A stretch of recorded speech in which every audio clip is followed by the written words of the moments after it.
Anybody, everybody, anywhere, whoever. That's who the gospel's for. Think about that. Whoever. That's that was the perspective that Paul had. He would take the gospel to whoever. Whoever's. You know, we live in such a divided and conflicted culture here today. We got about 50% of the people believe in one thing, 50% believe in the opposite, hating each other. They keep talking about this aisle. We need people who will step across the aisle. Nobody's stepping across the aisle. Have you noticed that? Nobody's stepping across the aisle. We're just kind of stepping back farther away from the aisle, digging in, right? And we got everybody labeled. You know, you're with this party, you're with that party. You believe in this, you want to do that. You know, you want to preserve our country, you want to give it away. I mean, it just goes on and on and on.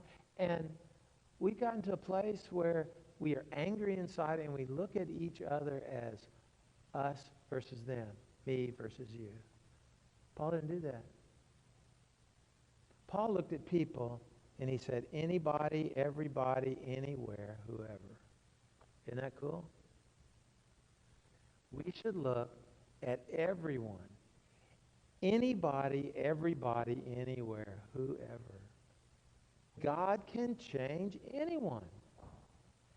And you know, Paul said it many times. If God could change me, he could change you. Paul started out as being a hater and a murderer. And then he became the person who led the world to Jesus Christ. He didn't do anything to get a second chance. It was God totally, because when Jesus appeared to him on the road, the Bible says that he was breathing murderous thoughts out of his heart. God can change anybody, and that's a lot of hope for us, isn't it? When we think that we're bumping into things that we just don't seem to be able to change, we need to remember that God can change anybody, anything, anywhere. Where we want to talk about the issues of life, and we want to talk about our country and our values and things, and that we want to engage, it doesn't matter, you know, which side of the aisle that people are. Anybody, everybody, anywhere, whoever. You know, I think we sort of got caught up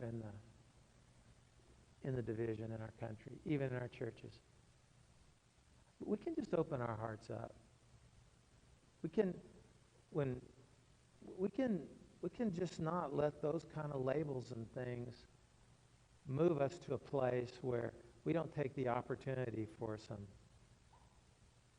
dialogue, for praying for each other, for encouraging one another, to change in the whole environment just by living, following Jesus Christ. You know, anybody can be a powerful witness for Jesus. Anybody can. And Paul's an example. The guy who didn't have a right to say said more about Jesus than anybody else.